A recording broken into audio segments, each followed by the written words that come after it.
Man, this episode was fucking crazy. Let's talk about it, y'all.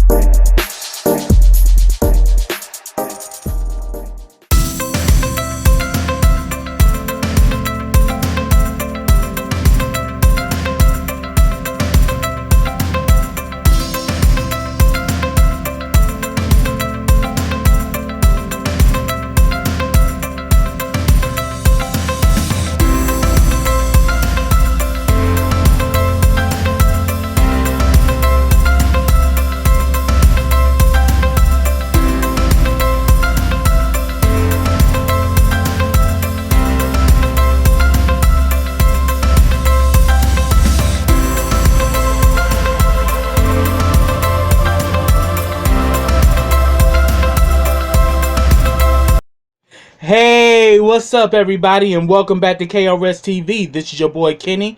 Now remember, subscribe to my channel and click that bell so you can get notifications every time I drop a video. Also follow all the information I have in the description box as well as the comment section.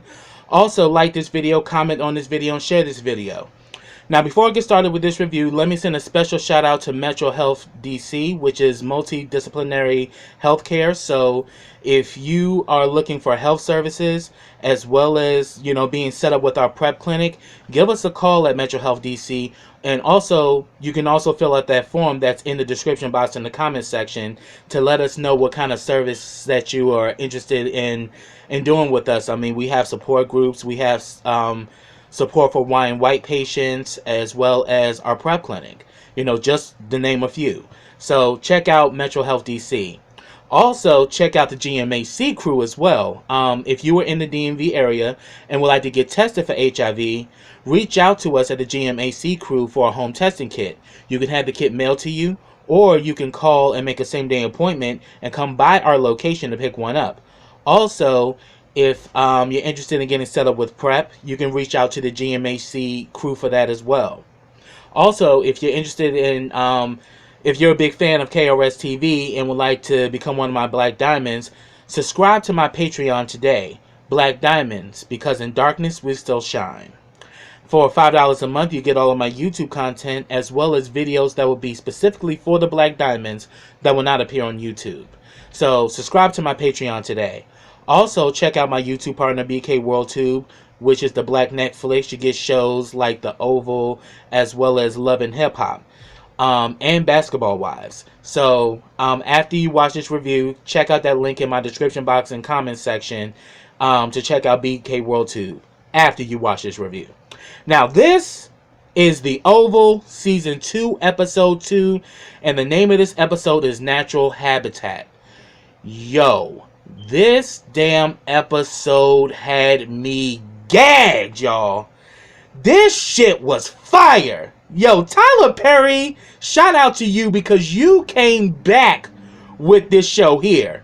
I am so here for the fucking Oval. I just can't wait, y'all. Like, I was blown the fuck away by this episode because so much shit went down. Let me begin. The episode picked up where it left off. Jason done locked hands on Grandma Maud. Like, he just went Soldier Boy, like, yah, trick, yah! Choked her the fuck out. And she literally was done for the rest of the episode. We don't know if she dead or not. She could be possibly sleeping. But the fact that her ass wasn't moving, she's probably dead. But damn would she make a beautiful corpse because Mother Maud is still laid. The makeup, the face, that dress. The stewardess comes in. He pretty much tells her that my grandma, she's very cold. She's very, very cold. And she says, I'll get her a blanket.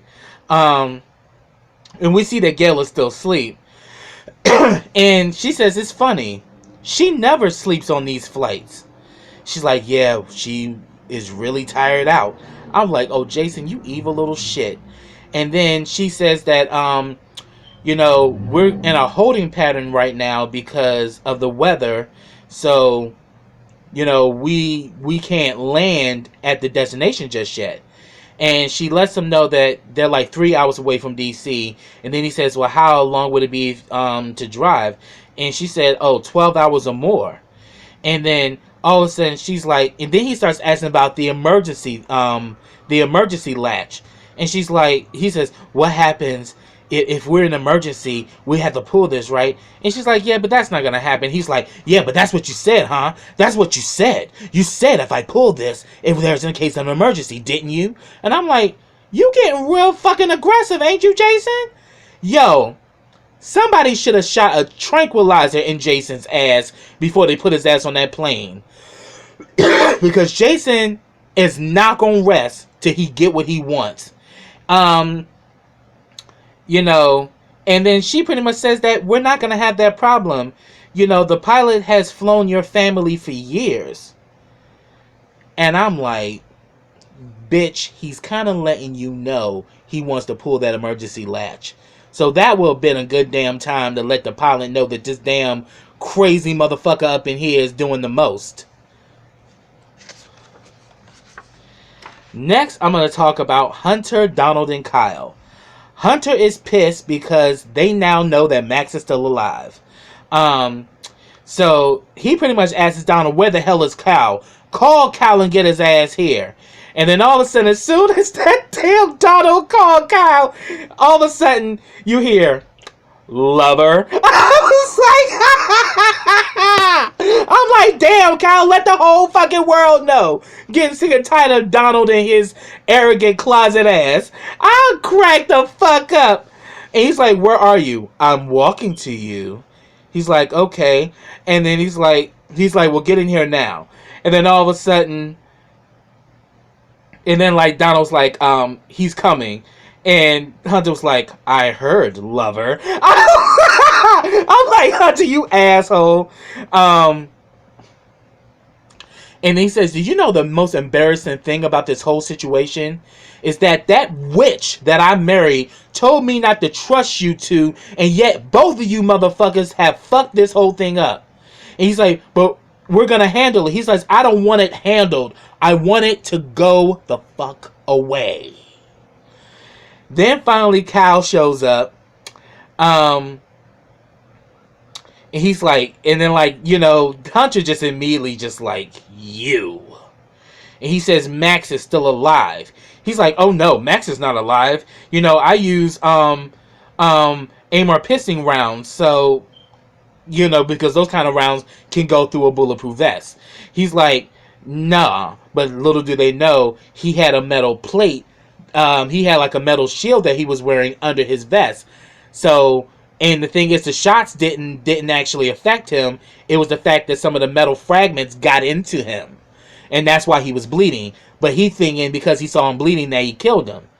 No, boo boo. Max is still breathing, and and then that damn Hunter goes off, and he's like, you know what? Do you know what this shit will do to my administration? If I go down, I will take everyone with me, and I'm damn sure gonna take the both of you two dumb motherfuckers with me. And then he's like, I'll handle it. So he's like, again, I don't want it handled. I want it to go the fuck away.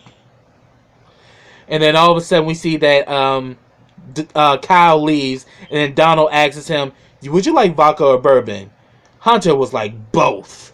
Oh yeah, because shit has gotten real. Oh, next I'm about to talk about damn Richard and Nancy, y'all. Nancy is still trying to play this dutiful housewife, and I'm like so over Nancy with this shit. I'm like, do you really think after all of this shit, you playing the dutiful housewife is gonna work?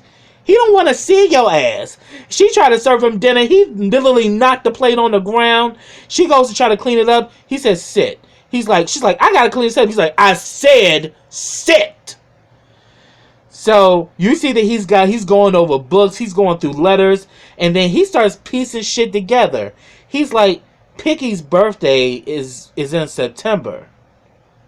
So that means means he was conceived around December or January, around that time. And he said that, you know, you used to send me letters every week, but then within this 3-week period, You didn't send me anything. But I see this one here. And he tells her, read the damn letter. So she tries to say, oh, I love you, I miss you. She's like, oh, no, don't read that shit. Read the top of paragraph 2.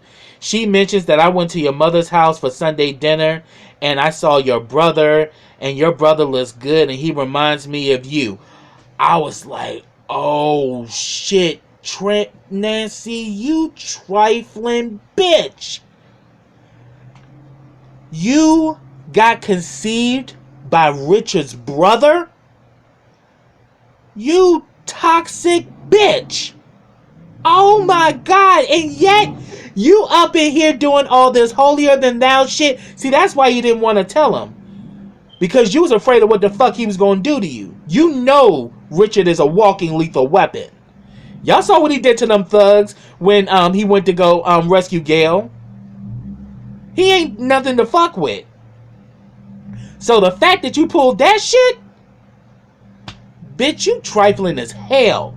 And you held that secret in all this time. And then he starts making the connection. He says, when I came home, he wouldn't even look at me. And she's like, does my mother know? So he already done put it together. The damn baby that Picky's father was actually Richard's younger brother. I'm like, oh, this bitch was... That damn Nancy is canceled, bruh. And then he was like, oh yeah, you know Frida? Yeah, she's a staff member at the White House. I can't wait to get back to work because she's been flirting with me for years. And she's like, oh, don't say things like that. You're not that kind of man. He's like, well, I am now. And he pretty much told her again, get out of this damn house. I was like, wow, that shit was crazy. I'm like, that damn bitch. Out of all the niggas in the world, you had to fuck his brother?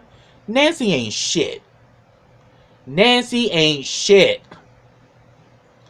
So then, we get a scene with Victoria and Sam. You know, Victoria still being this trifling messy bitch because she's got this hot box that don't nobody want.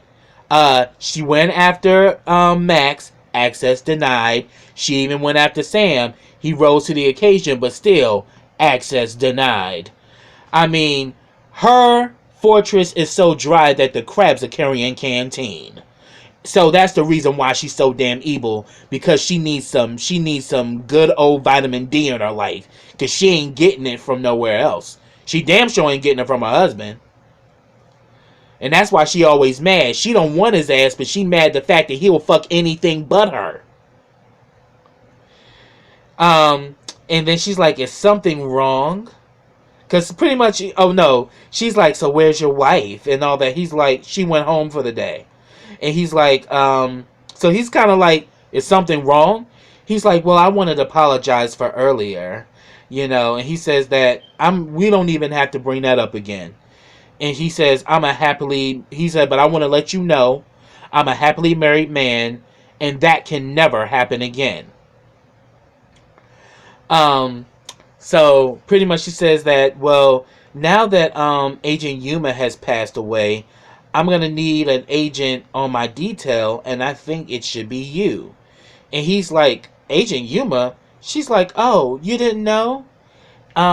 Yuma and Max got into it they got into a fight over a woman or whatever. The damn lie.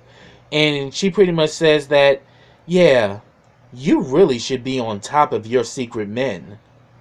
Bitch, he would be on top of his, SS men if you wouldn't sum him every damn 5 fucking minutes just so you can look and gawk at him and try to rape him.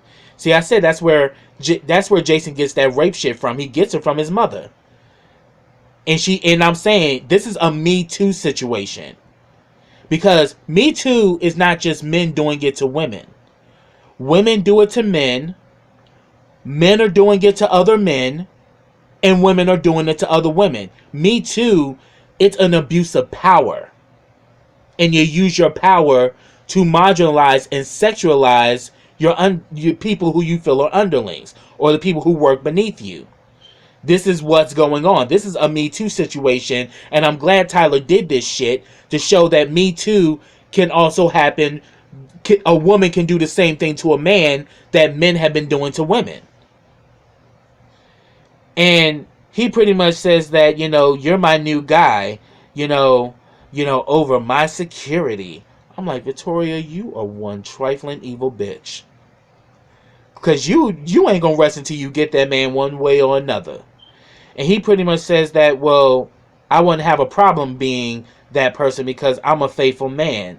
And she's like, yeah, you say that, but you was hard as hell for Victoria.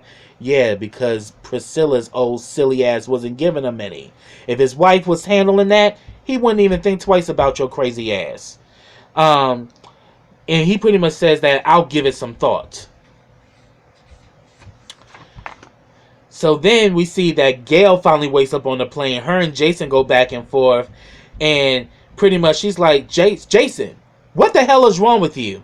Never mind. That's a loaded question. I was like, oh, Gail be giving me life sometimes with her damn mouth with her mean ass. So she's like, we need to get in touch with Jean. We can blackmail her to take us back. We can get her fired because I saw her little apartment. She needs that job. I'm like, Gail, she got a job. Something that you never had. And you don't respect real work because you never had to work for anything. So you need to sit down and shut your ass, miss.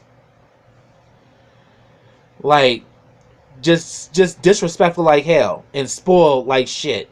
And pretty much Jason's like, she won't. She will not take our call. And then pretty much she was like, yes, she will. I got her number. Was there a phone in this plane? He's like, I'm telling you, she's not gonna answer. Leave it alone, Gail. And he's like, you know what? This is all your fault. I need to be back at the White House. And she was like, well, why? Why would you want to be back there? She's like, you know what? Fuck it. I'm gonna lay back down and I'm gonna think of a plan B. And then she looks at the grandmother and she was like, she sleeps hard. I was like, y'all keep throwing that thing that Jason done killed his grandmother. But it's a possibility. Then we get this whole situation with Ellie and Alan.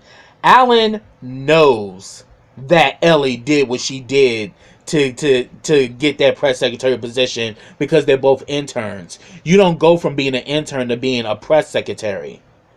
It don't happen like that. You need years in the field of journalism and also years in the field of politics before you even can think about being a press secretary. You need like awards in real groundbreaking journalism to even be considered to be press secretary. And here it is, she gets it like that. And so he's like, what you trying to say? You trying to say that Diane is lying about this? And the phones are ringing off the hook because Diane did that shit. Every fucking press outlet has been blowing up their fucking phone. And all of a sudden Donald comes in and he's like, well, actually no, Donald does come in, but then she tries to get him to leave, but he's like, oh no, I'm staying. So she calls, and some press guy named Jeffrey she's saying no, it's not true. But then he was like, yeah, you're right. Facts matter. So he's saying that, well, you need to prove this shit because right now you're looking like the hoe that slept with the president to get your job, which she actually did. So then Donald comes in. He says, Alan, what the hell are you doing here? Go home. So then Donald goes back and forth with Ellie, So he's like, you really think you the belle of the ball, don't you? And he starts really digging in on her, and then she's like, oh, are you crying? Is this job too overwhelming for you? And he says, see, that's what happens when you sleep your way to a position and you don't know how to play when you get there.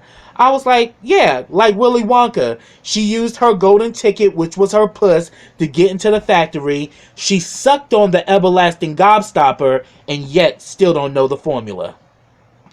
That's Ellie, bitch. And then all of a sudden she's like, you know, and he's like, who the hell do you think you're talking to? See, Donald's a bitch. See, Donald be flexing that shit on people that he know he can't intimidate. Because he was doing that shit to Richard because he felt Richard was beneath him. But we already know Richard would mop the floor with Donald's punk ass. So we see that he be doing that shit to people that he think he can get that he can get away with that shit. You know, because we saw after he tried to choke out Lily and after how he reacted, we know straight up that Donald is straight bitch made. And he uses this tough persona to make himself that he's grand, but really deep down inside he's pure fucking jelly. Then he pretty much tells her, like, you know, the only thing you'll ever be good at is probably, you know, marrying well. And then she flipped it on him, she's like you did, sir? Marry well? I was like, oh, she kind of threw it out there, bitch, I know about you, sis. So then he starts being very, very sadistic and, you know, very nasty towards her. And he's like, because at the end of the day, he is her boss. He hired Diane, so that's his jurisdiction. So he was like, first of all, I don't give a damn if you slept with the president or not. I'm your boss. Now, do you want my help or do you want to drown in this? And she's like, yeah, I want help, but it won't be Diane. And he's like, you don't get to choose where your help comes from. Now get the hell out of here. And she's like, this is my office. He's like, it's my office now. I'm like, see, he does that shit to people who, like, as I said before, he be punking people that he can get away with. Like, the way he talks to Alan, the way he talking to her, the way he talks to all the other people that work for him like shit.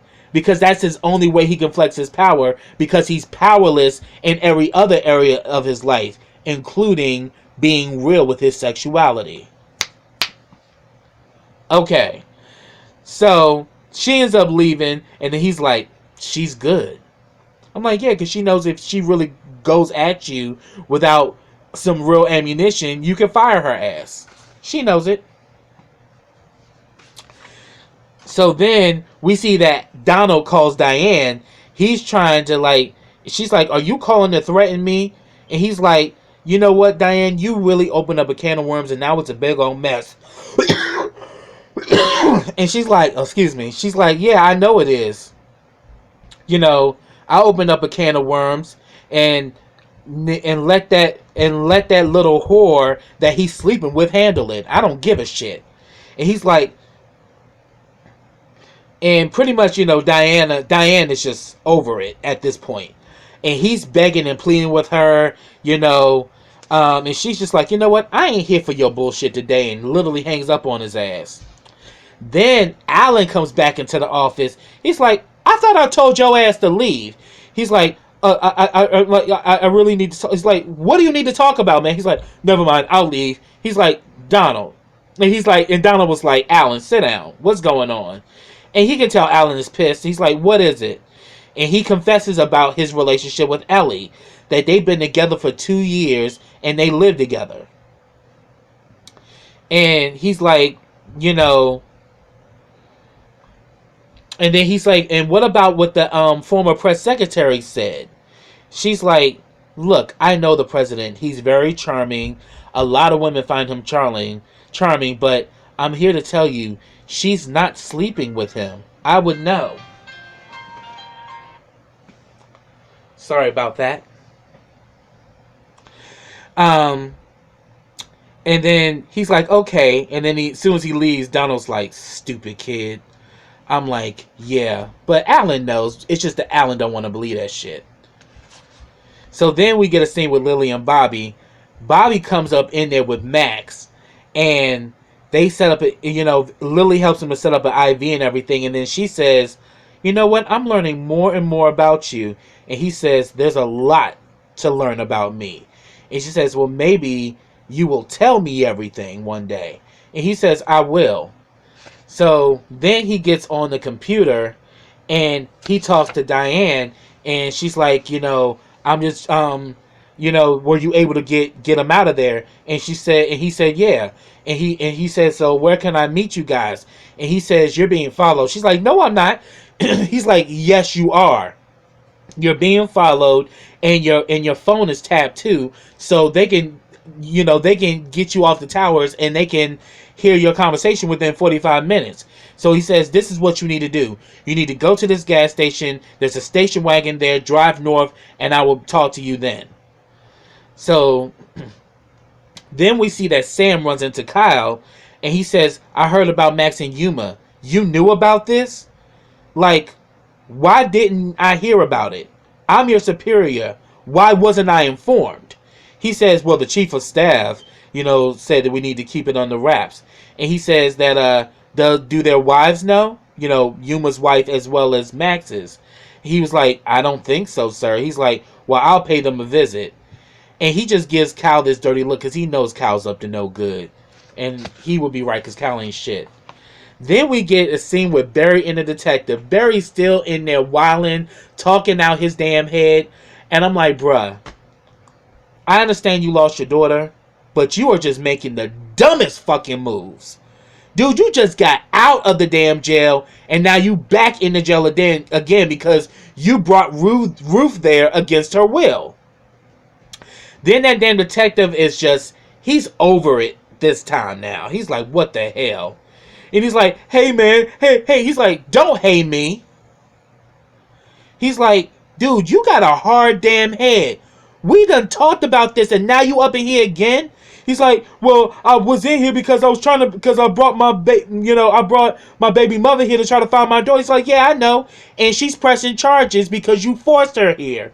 And then he's like, you ain't got no more freebies, bruh. You gonna have to post bail. So he's like, you want to call your mama? Or do you want to call your father? And I liked it. It was like, do you want to call your mommy or do you want to call your daddy? That's the way he said it. And he did that shit to say that, Barry's still a little boy. I'm like, yeah, he got a lot of little boy tendencies. Because the way he's acting is just, dude, you need to get it together, bruh. And you need to focus. So he ends up calling Sharon and tells Sharon to get the money that's under the dresser. And Lily was coming at her like, yeah, the money that you put there. She's like, what money? I'm like, because shout out to Mr. JTV, because he was the one who gave me the tea on this. The money that was in Barry's room actually belonged to Ruth. That was actually revealed on the show Ruthless.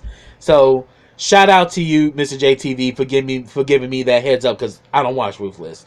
But he's a fan of it, and he let me know about that. So thanks for the heads up. So it's Ruth's money, but he thinks it's Sharon's. So he's like, just get the money from under my dresser. And she's like, okay, fine. I'm on my way. Oh, then we get Priscilla. Priscilla is having her a Bernadine moment from Waiting to Exhale. She's like, get your shit! Get your shit! Oh, you think you're gonna leave here after you fuck with some other bitch over me? Throwing all his shit, all his clothes at the front door. Then she literally sits down and starts smoking her a Newport Red. And then Nancy shows up. And she's like, you gotta stop doing this, Nancy. You always helping other people, but then you shut down when it comes to you. And then she's like, well, why are you here, Nancy? And she says that Richard put her out and that he won't even pay for Picky's funeral. And she asks Priscilla, can she borrow money until he comes back to his senses? Nancy, you are one delusional bitch. You think after doing some shit like that, that he gonna come to his senses? He has come to his senses. He came to his senses and realized that you ain't shit. Fuck is your ish? What the fuck is wrong with that damn Nancy? Really she really be pissing me off. But then this damn Priscilla pulls a stunt like no other. This bitch then goes to become Blue Cottrell and decides to hit him up style when she says, oh, yes, I can lend you the money. She's like, okay, I'm just going to get it from Sam's account. She's like, don't you need to okay that with Sam? She's like, oh no, it's his money, not mine. He'll be all right. She's like, you know what? How much you need? And she says she needs $8,000. And she says it's really expensive. She's like, girl, please. I'm going to give you $20,000. Oh, better yet, let me make it 25. And she's like, no, Priscilla, no. She's like, no, girl, it's okay. It's his money. It's going to be all right. It's going to be real cool. We got this. Yeah. But cash the check first. And then use the cash to go pay for to go to the funeral home. I was like, oh, bitch. You are about to regret this shit for real, Priscilla. Because if you would have been, eating that eggplant parmigiana that you were so mad that Victoria got up, if you actually got it down, none of this would have been an issue. So this shit is actually your fault, and yet you gonna fucking steal money out his account to give to Nancy. And you think that shit's gonna work well for you. Yeah, you had your Blue Cottrell moment and you hit him up style, but bitch, he ain't do wrong by you. If anything, you're the one that didn't do right by your man. And I'm thinking after this shit hits the fan, he might just go over there and bust old, Victoria up in her dry desert. So then we see that Ellie and Victoria have a moment. She pretty much says, come with me. And she's like, I said come with me. So she's like, so what's your plan, Miss Press Secretary? And she's like, oh, I'm just gonna, spin the story. I think I can spin it once I offer them something. She's like, well, what do you have to offer? I'll tell you, you don't know what the hell you're doing, and you have nothing to offer. And she's like, see, Diane was an awful bitch, but she was brilliant. She does wonders. She's the queen of spin. And you're just the queen of swallowing. That everlasting gobstopper. That's what she is. The everlasting gobstopper. And she's like, this is what you gonna do, bitch. Pack your things and leave this place. Act like you've never worked here and you should be fine. And then Ellie was like, and if I refuse? And she's like, I will chop your ass up into little pieces and have it mailed to your mother. Oh. Then Hunter shows up and he breaks it up and everything. And then I'm going to get to that. First, I'm going to talk about Cal goes to the hospital to look for Max. He finds out Max has been moved and that it's been cleared by Diane. He calls Ronald, tells him about everything, and that damn Donald started like, ooh, this bitch, really? And he says that, look, you put the whole team on to find him, because we know that Donald and Cal are working in cahoots with each other. And then he was like, oh yeah, Diane, bring her to me alive. He's like, okay, I got you. And then he's like, oh, so you really think you a diva? I'll show you a diva, bitch. I was like, oh really, Donald? Oh, now we want to feel now you want to feel your jugs and want to tell your tea. Really? That's what we doing. That shit made me laugh. I was like, oh, really, Donald? So now you want to get in touch with your inner queen because you feel threatened? So pretty much now going back to Hunter and Victoria go back and forth after Ellie leaves. And pretty much Victoria's like, look, I'm going to call my father. And he's like, no. She's like, yes, I'm going to call my father and all of this will go away. Maybe even you. And he was like, Cal will handle it. And she says, who was supposed to fix this shit in the first place? She got a point there. And then she goes by Jason's room, like, what the hell is that smell?